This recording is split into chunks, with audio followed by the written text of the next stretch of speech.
This is the National. We're covering major breaking news tonight in Washington. An American Eagle passenger flight collided with a U.S. Army Black Hawk helicopter near the Reagan National Airport. We're getting a live update from officials. Let's keep listening. In Commerce Committee on Aviation. So we have really a serious and sad circumstance that we want to be here to be helpful.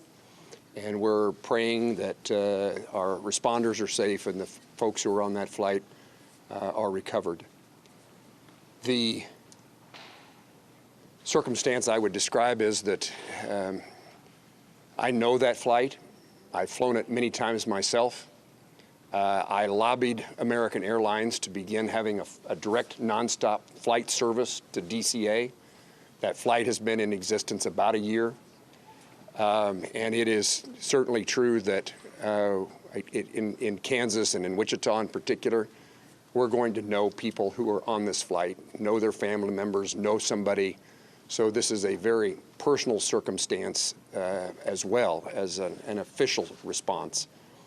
And again, we will do everything we can to make certain that we're supportive of the rescue efforts, and we'll do everything we can to make certain that our subcommittee and Congress is engaged in what needs to take place following the outcome of this evening and this month's kind of investigation. I've talked to NTSB, I've talked to the White House, I've talked to the Department of Defense, and I've talked to the CEO of American Airlines, and there is all of us pulling together for the best outcome possible. I'm honored to be here with my colleague, Senator Marshall, as we try to make certain that we'd care for those certainly back in Kansas that were on that flight. But it's a reminder that there are people here in Washington, D.C., in this region, in Virginia and Maryland, and many places else that fly to and from Kansas.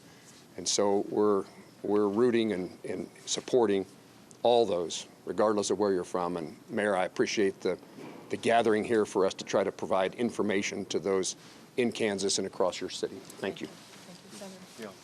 Thank you. Well, thank you, Senator Moran and Mayor, Secretary. You know, when one person dies, it's a tragedy, but when many, many, many people die, it's an unbearable sorrow. It's a heartbreak beyond measure. And I know Senator Moran and I are here just to say we care. We wish that there was more we could do, but unfortunately there doesn't seem much at this time. I want the folks back home to just know that we care, that we love them, and that this is a time when we'll have to join arms together and help each other out. We've been through things like this before, through tornadoes and floods and things, but it's really hard when you lose, you know, probably over 60 Kansans simultaneously. And I don't want to forget the pilots and the flight attendants, you know, are do their job, and the military personnel we lost.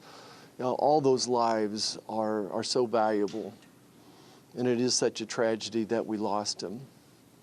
You know, I think often in times like this, I try to find a scripture that, you know, is apropos, and this is from the book of Psalms. It says, "The Lord is close to the brokenhearted and saves those who are crushed in spirit." Certainly we're crushed in spirit tonight. We mourn with the families who lost loved ones, and we truly are joining them in prayer and wrapping our arms around them in love and compassion. Thanks for everybody for coming out tonight, and thank you for your thoughts and your prayers. So certainly I speak for the people of Washington, 700,000 of us who are extremely sorry for the families who are experiencing loss tonight. And so we want you to know that we will continue to work with American Airlines to share information as frequently as possible and make sure that we're getting accurate information out to the public. But my sorrow for all of the people and crew on the plane and our military personnel on the helicopter is very deep. I do want to turn to Jack Potter, who is the CEO of our Airports Authority, responsible for Reagan National Airport and Dulles International Airport, to talk to you about how the airport responded and what we're looking what's going to happen next. Good evening. As was said, I'm Jack Potter, President and CEO of the Metropolitan Washington Airports Authority. Thank you all for being here tonight and under these very, very grim circumstances. First of all, I want to let you know that we're providing support to all the families who are involved. American Airlines has established a phone number for them to reach out. It's been published, but let me repeat it. It's 1-800-679-8215. So families of folks that were on the plane are asked to contact them. We did have folks who were at the airport to pick up loved ones, and so American has set up a center in their in their lounge at the north end of the airport, and we've directed the families there, and there are folks there counselors there to work with the families. We did have aircraft that were in the air. They were diverted to Dulles Airport, some 19 aircraft. We had personnel, United, and others had personnel. We want to thank WMATA for extending their hours on the Metro to make sure that those folks were accommodated. Right now, as was said earlier by the chief, we're in a rescue mode. We will continue in that rescue mode. I want to thank all of the mutual aid responders, all the counties, the district, folks from Maryland and Virginia. Everybody's on site doing the best they can, and numerous boats out in the water right now. NTSB is on site. I want to thank all of the folks behind me, the secretary, the mayor, the 2 senators for all of their support, and we're going to continue to work through the night. I do want to make an announcement. People are, concerned about what's going to happen in the morning. Reagan National Airport will be closed until 11 o'clock. That's when the first flights will take off. But we're going to continue to do our best and work through this situation over the course of the night, and we hope to have more news as it develops. But for right now, it's a very difficult situation out there with the cold. It's very dark, but there are numerous boats out there. There are dive teams out there. So, again, we'll continue to work this situation, and I'll turn it back to the mayor. Thank you very much. Thanks for that update. And you've heard that in the National Capital Region, the district, of course, is Washington, D.C. is at the center, but we are a close region. We have heard from the governors of Maryland and Virginia, the mayor of the city of Baltimore, all who have sent us personnel to help in the rescue operations. Last thing I'll note is just to our local viewership, and just please let our first responders do their work. Try to let our vehicles get to scenes and through scenes. We don't want anybody else to get hurt because of moving vehicles, okay? So we will be able to take a few questions. There's not a lot that we can say. We won't be able to say anything about an investigation. As you know, once Fire and EMS completes the rescue operation, then the investigation goes over to the National Transportation Safety Board. And I'm sure the Safety Board, NTSB, will provide information about when they will be briefing about an investigation. So we'll take a few. Yes? Can you confirm that both aircraft are in the water, and perhaps Chief Donnelly can explain what's involved in conducting an operation like this in these conditions? Yes, both aircraft are in the water. The focus now is rescuing people, and that's what all of our personnel are focused on. And Chief, I think he's given a pretty good description, but if there's anything else you want to add, Chief? I would just say that the boats are out doing searches. We have divers on both aircraft, and they're searching the aircraft at this point. Right. Yes. Have any survivors been found, and how many bodies have been recovered? All we can confirm tonight is the number of people on each aircraft, 64 people on the American Airlines plane and 3 people on the military helicopter. And we can't provide any more information about recovery efforts. 2 people have talked about lost loved ones. So how do you know that there might be people who have lost loved ones? I didn't say I didn't know people have lost loved ones. I said we can't talk about any of the recovery efforts in specific tonight. Yes. Secretary Duffy, can I- So, hold on. So I'll call on who's next. Yes. Thank you, Mayor Bowser. Will this affect operations at Dulles and BWI? Will the Potomac River traffic be closed to boats? Yes. And so Jack has talked about, Jack, can you talk about Dulles? I'm not sure we can talk about BWI, but we can talk about Dulles.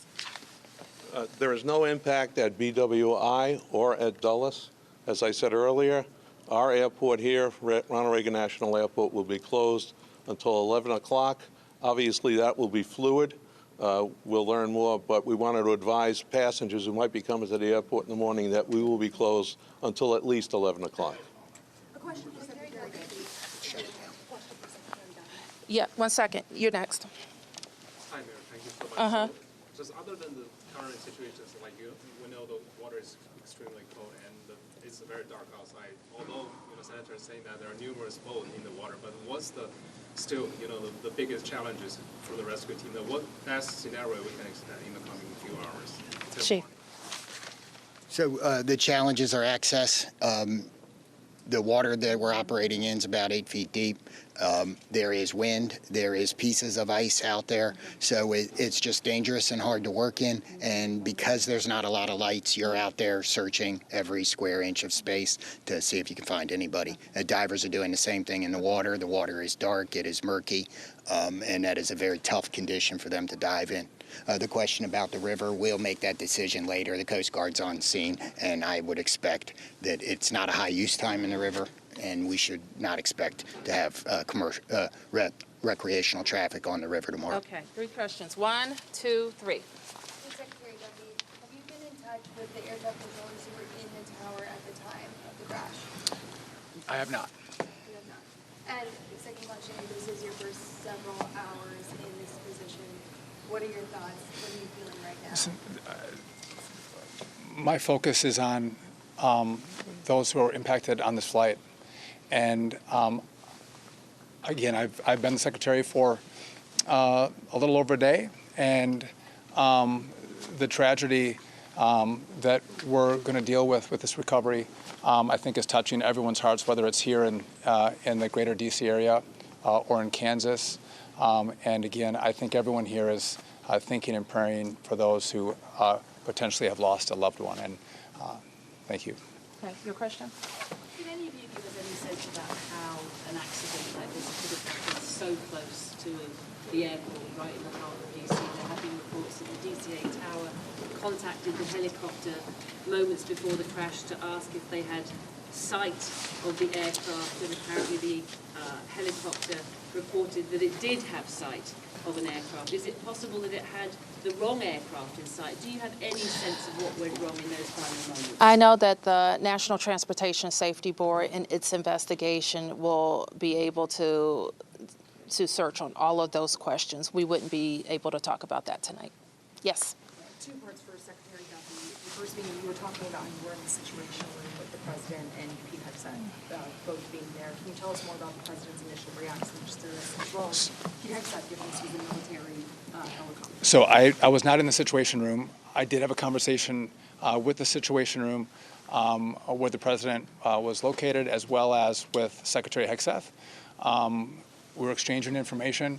I would just note that not just the local team, but the federal team has performed very well in this crisis. I know the president is incredibly concerned about what's happened here today.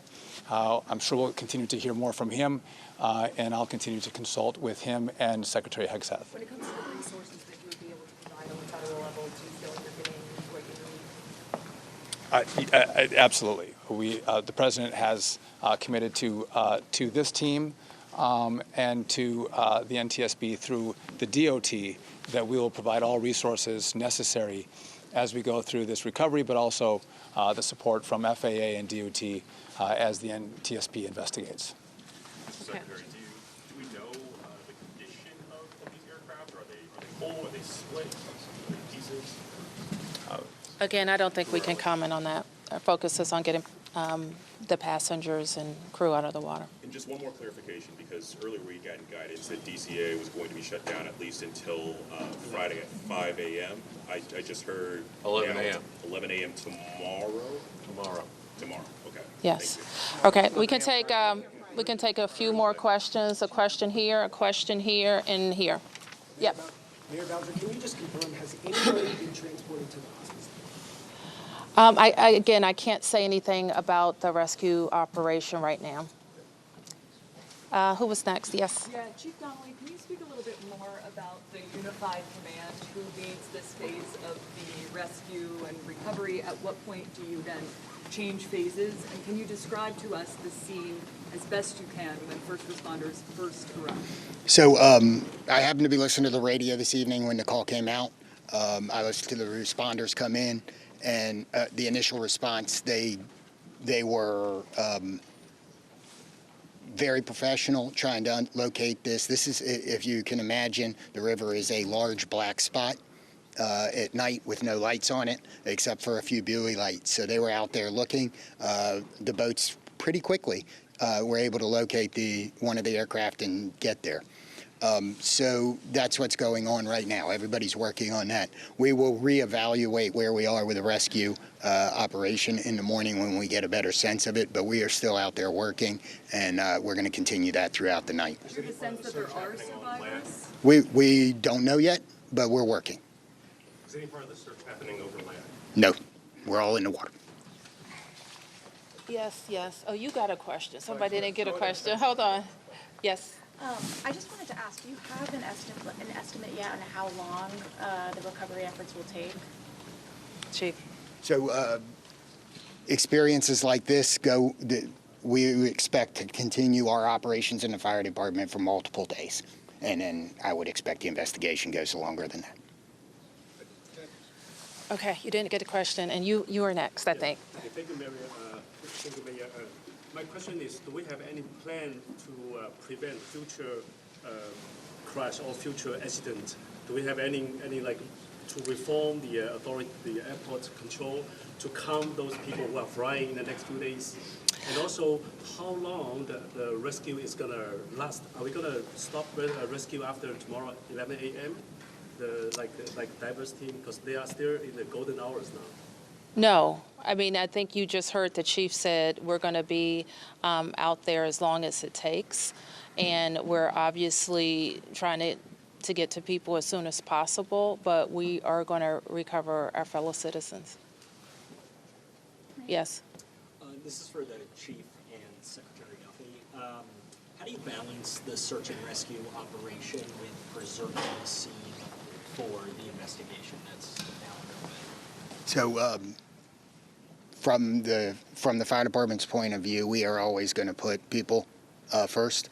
But I don't think I think our operations, because we have a unified command, we are all working together, and the NTSB is in contact with us, and we will work together to make sure that if there's crucial evidence that it's preserved. And that's something we do every day with our police department on crime scenes and things. So life comes first, and everything else is after that. Okay, last question. Yep. Secretary Duffy, I just want to ask, I know it's early, but are there any immediate actions you think the FAA should take to prevent helicopters and commercial airplanes getting too close to one another? So obviously there'll be a review of what happened here tonight.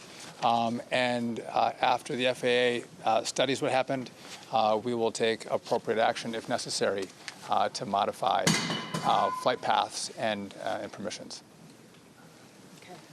You have one? Do you have any more details about the helicopter issues with the Black Hawk, if you're allowed to have these directly with the president? I spoke with the president's national security advisor, and I have not talked to the president yet, and I do not know what the mission was. So let me close by saying again, thank you to the members of the press to help us get information out to the families. The American Airlines number is 800-679-8215. 800-679-8215. And I expect the airport will likely provide additional information in the morning. Thank you. All right, so that was the mayor of Washington, D.C., Muriel Bowser there. leading that news conference. You can see all those officials, everything from the Washington, D.C. fire chiefs to the Secretary of Transportation.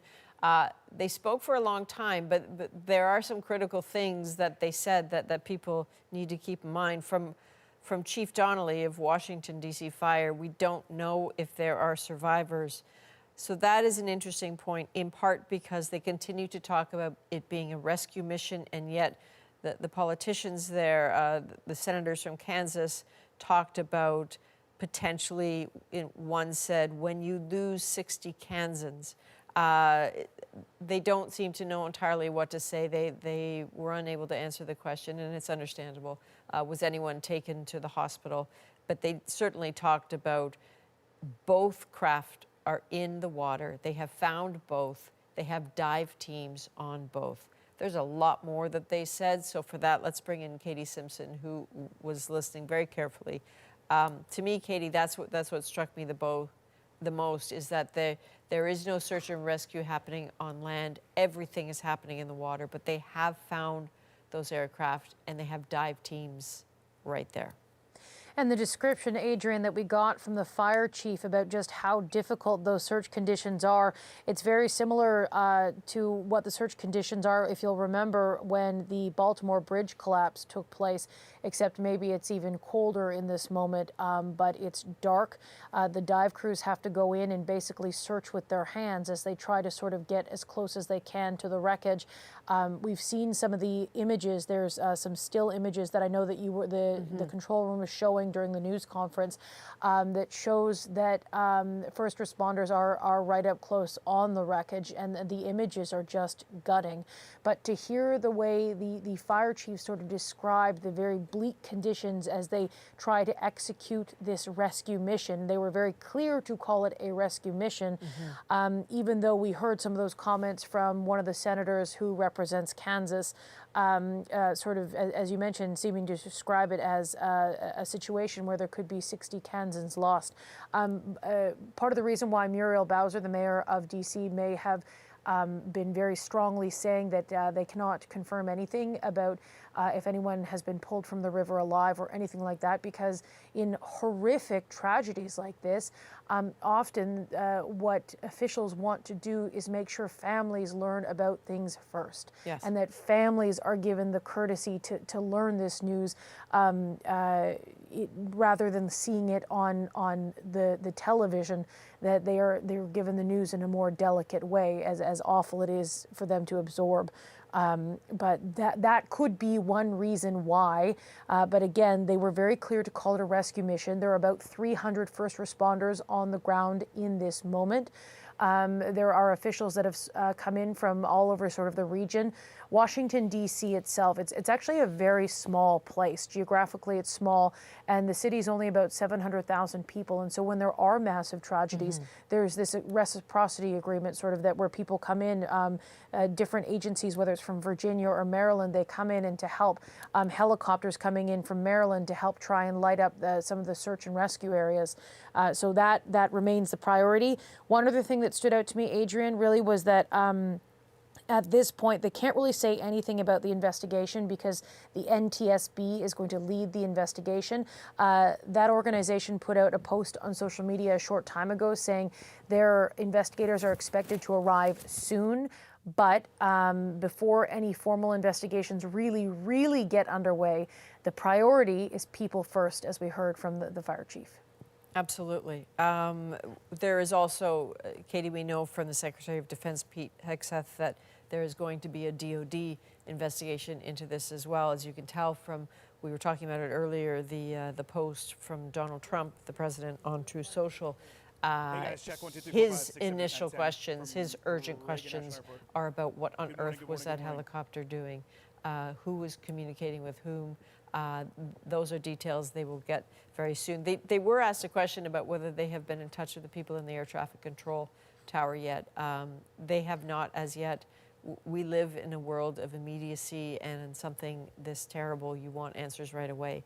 But reality doesn't work quite like that. So that will be happening as soon as possible, certainly through the night, while they continue to effort to rescue people again, critically, the language is key here. They are still calling it a rescue.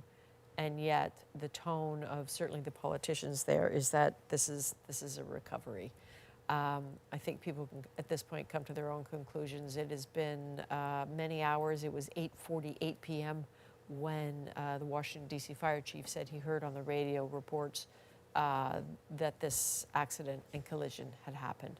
So, Katie, thank you for standing by. After the break, we will be on the scene. The mayor continues to say once more, in Washington, D.C., this is a rescue mission. Stay with us.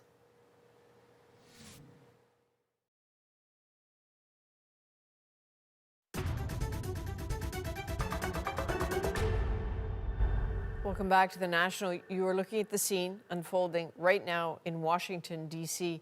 An emergency search and rescue, it is still being called, in the icy waters of the Potomac River. That's because an American Eagle passenger jet was approaching the Reagan Airport when it collided midair with a U.S. military helicopter just before 9 p.m. Eastern time. At 8:48 p.m. is when the first calls came in. 64 passengers and crew were on that plane. 3 military members were on the helicopters. Now, officials say it's still not clear if there are any survivors and that their focus, though, does remain on rescuing people.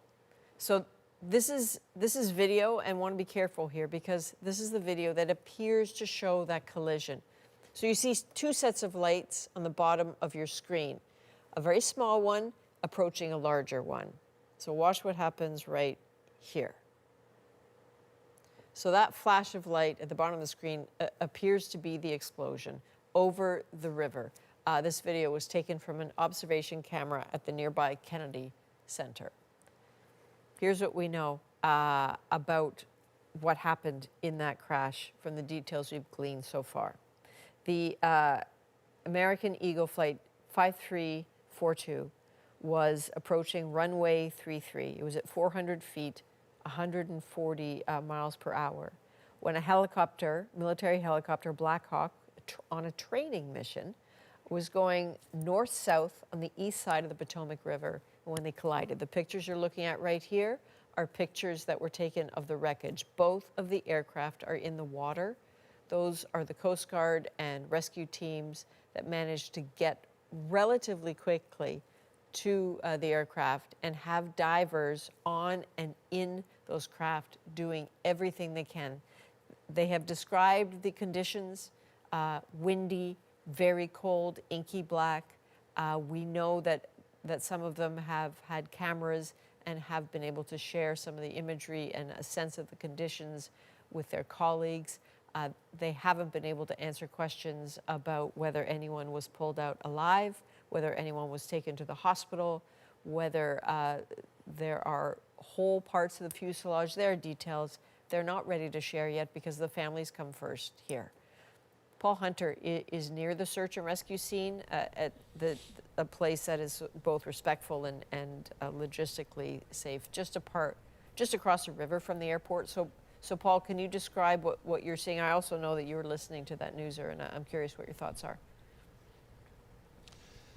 Yeah, well, I don't mean to be morose, Adrienne, but I think it's fair to say if someone had been pulled from the water and taken to hospital, we would have heard about it. Yeah. And we didn't hear that, not even a hint of it.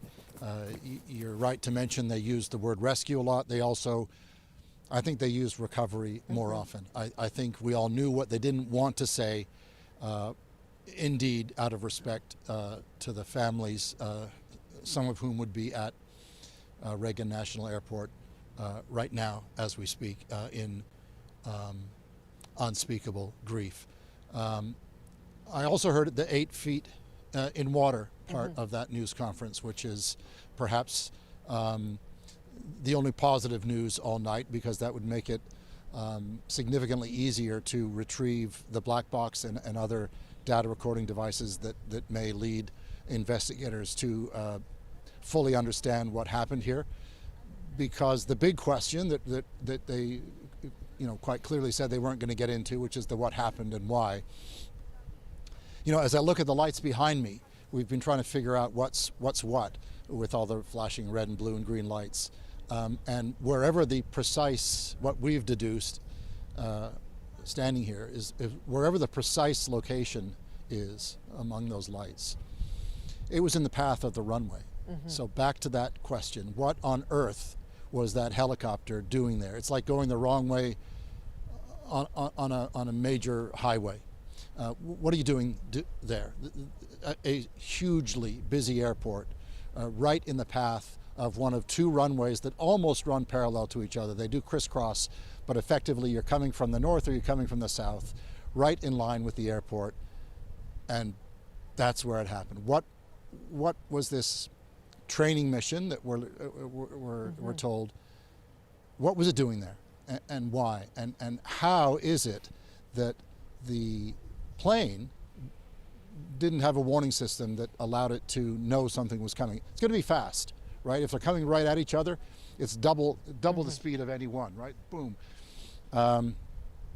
As I think it was the mayor and other authorities there said, you know, these are all to come from investigators who were at the scene, as well as in that 8 feet of water, the divers, and we can imagine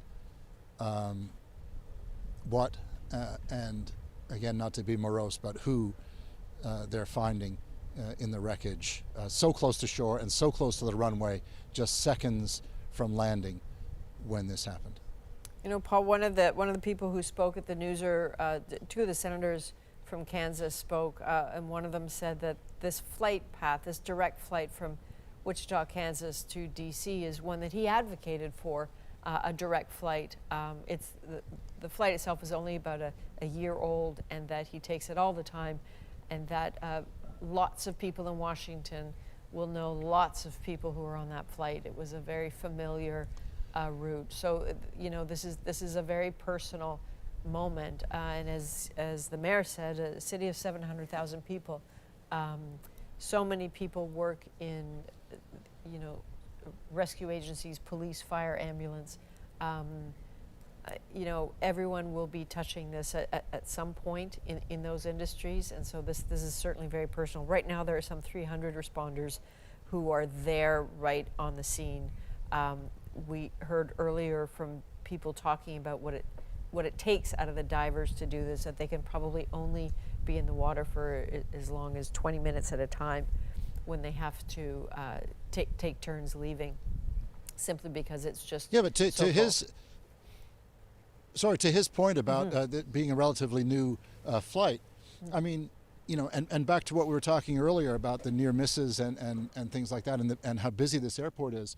I mean, it's pointless to pan the camera over, but as I look over at Reagan Airport, like since the time you were posted in Washington, Adrienne, it has more than doubled in size. Yep. And there is always a push to add more flights to this airport, in no small part because of the lawmakers that come and go and they want to get back to their districts and so forth. But it is constantly under pressure to add more flights, more. You know, obviously the one from Kansas, a relatively successful bid that brought that plane here coming. But all the more reason to find out what happened and why. If this and all the, you know, there's so many countless now super busy airports on this continent. But that's why it's important to get to the bottom of this. How is it that the plane was not warned and that the helicopter was there in the first place? Yeah, there's going to be a lot of anger very soon. All right, Paul Hunter, hang tight, my friend. We'll be right back with more breaking news coverage right here on The National.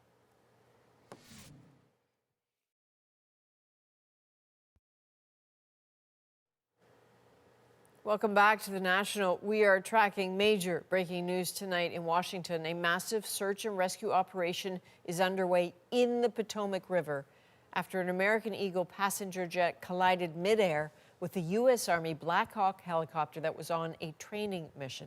64 people were on board the plane, 60 passengers, 4 crew members, 3 soldiers were on the helicopter.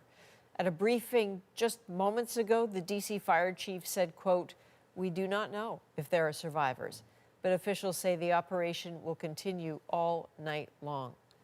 So let's zero in for a moment on the helicopter, which we are learning, again, may have been on a training flight from a nearby base. Earlier, I spoke with Shem Malmquist. He's a pilot, a flight instructor, and a fellow of the Royal Aeronautical Society. And I began by asking him to describe the protocol for military helicopters near commercial airports. Normally, the helicopters will be staying in fairly established areas. They'll be far enough off the runway and below at altitudes where they're really not a conflict. You know, we'll get a call and they'll say, you know, you have a helicopter maneuvering at a very low altitude. And, you know, we'll try to see them, but usually they're very, very low down in terms of altitude. So in this case, for whatever reason, the aircraft, the helicopter was a lot closer to the airport and obviously at a significantly higher altitude than what we normally see, certainly over 500 feet or so looking at the video. I can't really tell exactly, but you know, it's definitely at a higher altitude in a different location than normal for whatever reason. And I don't know why that would be. They would, you know, did they get a clearance to go through that area, or were they just flying at a higher altitude, or were they in a different place than air traffic control expected?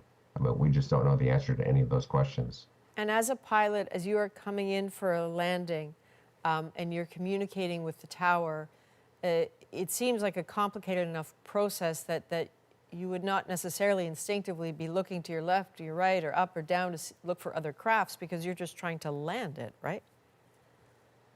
Yeah, absolutely. So on the approach, as you get closer, you know, the further out you are, the more you're looking in a broader area. And as you get closer, you start focusing in more and more on just the area right in front of you. And at that point, you know, below 1,000 feet, certainly we are going to be concentrating on making sure that the aircraft is aligned with the runway, that it is on the correct path, the glide slope, and that the speed is correct, the power settings are correct, the airplane is configured for landing, and the concentration is really entirely on those things. And that's going to take up the majority of the space that a person has cognitively, just making sure everything is aligned. And even if the autopilot is on, making sure the autopilot is doing what it is supposed to do, because they don't always. And so it's important for us to make sure that they are. And so something coming from the left or right is not going to be something expected. Plus, in the background lights, looking down, even in the daytime, helicopters are really, something against the ground is really hard to see against the clutter. And at night, it'll just blend in with the other lights. So it's very, very hard to see. So you're going to be much more reliant on a combination of air traffic control and the collision avoidance systems that we have on board the airplane. Of course, that is something that is on the regional jet or the commercial aircraft, assuming that it is not inoperative, which can happen, and we can dispatch without it working, but that's pretty rare, pretty unlikely. So there you're looking at, is the other aircraft transmitting its information in a way that the system can pick it up? And the system is dependent on certain information being transmitted that not all aircraft do transmit. In fact, in my experience, helicopters often are not transmitting their altitude. And the question also is, does the Black Hawk aircraft have that capability? And the military is exempt from a lot of these types of rules of what kind of equipment they need to have. So I don't know what they would have had or not have. And I just don't have that information. And again, as a layperson, if planes have a traffic collision avoidance system, would that have alerted the plane or the helicopter? Like, how would that kick in? So we would get any aircraft that has it installed is going to get a warning if it picks up that there is an aircraft that potentially could be a collision. And the first thing it will say is traffic ahead or caution traffic or some, words to that effect. And so, we'll just get like a traffic type of alert. And then you look at the symbology on the instruments and you can see where that aircraft is, where the potential traffic is. if it looks like it's going to be a collision, the system will then command a evasive maneuver in order to avoid that traffic. So, it'll be, climb now, things like that. And so it will give us guidance on what we need to do. The question is, was it receiving the signals? Did they have that on board?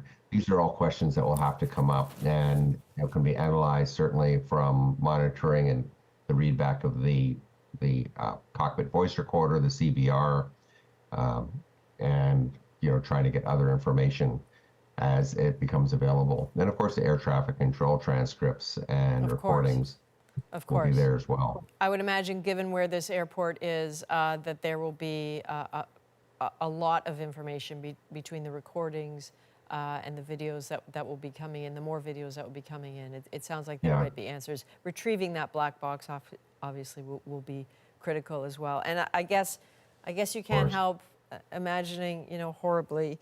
Do you think in a situation like this, anyone would have known anything in that plane about what was happening?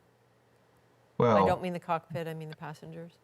What are the passengers going to experience? So certainly they're, depending on where the other aircraft hit, I mean, they're going to definitely be aware of that and the sensations and acceleration. So unfortunately, there are going to be, awake and alert and aware that something is not going right for those few seconds. Yeah. And it's unfortunately, it's quick, but it'll be a scary time. There's no way around that. So that was Shem Malmquist, a pilot, a flight instructor, a fellow of the Royal Aeronautical Society. Next up, we will hear what we can expect from the White House and the DoD investigations. We'll be right back.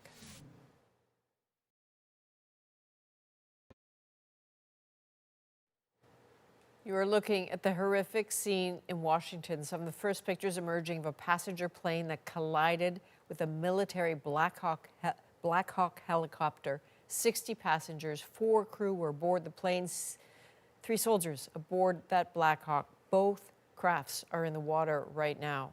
So let's bring in Katie Simpson. Katie, critical to know what it is you think we will hear from the White House and the DoD investigations in the days to come. And as you talk, again, we've been looking at the pictures of the wreckage in the water of the Potomac. Everything is going to change once first daylight arrives, Adrienne. That's when the first responders at the scene are going to get an opportunity to do a better assessment and sort of update what is happening there.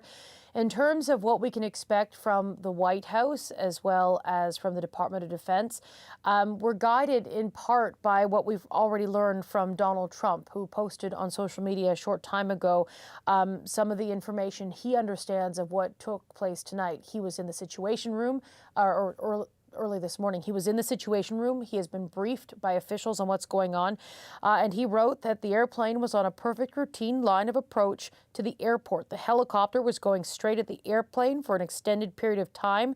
He describes it as a clear night. Lights on the plane were blazing. And so his question is, why didn't the control tower tell the helicopter to do instead of asking if they saw the plane?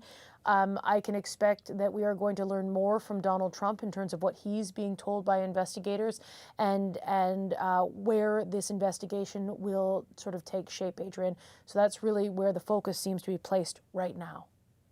All right, Katie Simpson, thank you for that and all your reporting tonight. Appreciate it. We will continue with our breaking coverage of this terrible plane crash in Washington, D.C. Stay with us.